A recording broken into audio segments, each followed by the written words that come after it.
வணக்கம். இப்ப நம்ம கும்கி 2 படத்தோட ஷார்ட்டஸ்ட் ரிவ்யூ தான் பார்க்க போறோம். என்னது கும்கி 2வா? இந்த படம் எப்ப ரிலீஸ் ஆச்சு? அப்படின்னு நிறைய பேர் கண்டிப்பா யோசிக்க தான் செய்வீங்க. இந்த படத்தோட ஷூட்டிங் வந்து 2017ல ஸ்டார்ட் பண்ணாங்க. அதுக்கப்புறம் ரிலீஸ் பண்ண முடியாம நிறைய சில பல பிரச்சனைகள் வரதான் செஞ்சுச்சு. ஸோ ஆஃப்டர் 8 இயர்ஸ் இந்த படம் இப்பதான் ரிலீஸ் ஆயிருக்கு. இந்த படத்தோட மெயின் ஸ்டோரி என்னன்னு பாத்தீங்கன்னா, ஒரு பெரிய குழியில ஒரு குட்டி யானை மாட்டிக்குது. அதை ஒரு சின்ன பையன் பார்த்துட்டு காப்பாத்துறான். அந்த காப்பாத்துனதுக்கு அப்புறம் அவங்க 2 பேருக்கும் மிகப்பெரிய ஃப்ரெண்ட்ஷிப் பாண்ட் உண்டாகுது. அது பல வருஷம் அப்படியே கண்டினியூ ஆயிட்டு இருக்கும்போது அந்த யானை திடீர்னு மிஸ் ஆயிடுது. அந்த பையன் அந்த யானையை கண்டுபிடிச்சானா இல்லையா அப்படிங்கிறத மீதி கதை. படத்தோட மெயின் ஹீரோ யாருன்னு பாத்தீங்கன்னா அந்த யானை தான். குட்டி யானையா இருக்கும்போது அதோட பிரசன்ஸ் அண்ட் கியூட் பிஹேவியர் எல்லாம் வந்து ரொம்பவே நல்லா இருந்துச்சு. பெரிய யானையா இருக்கும்போது அது பண்ற அந்த ஃபைட் எல்லாம் கொஞ்சம் யதார்த்தம் இல்லாம தான் இருக்கும். பட் இருந்தாலும் அது மாசா இருந்துச்சு.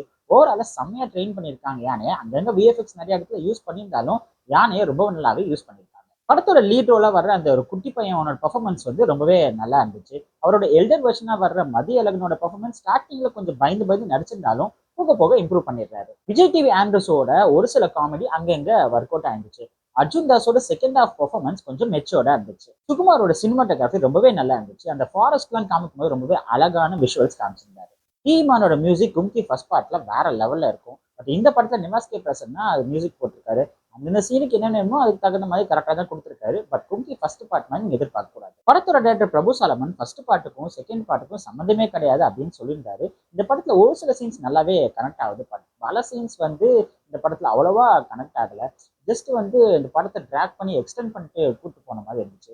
ஃபார் எக்ஸாம்பிள், ஒரு கேரக்டர் வந்து ஒரு விஷயம் சொல்லுவாரு.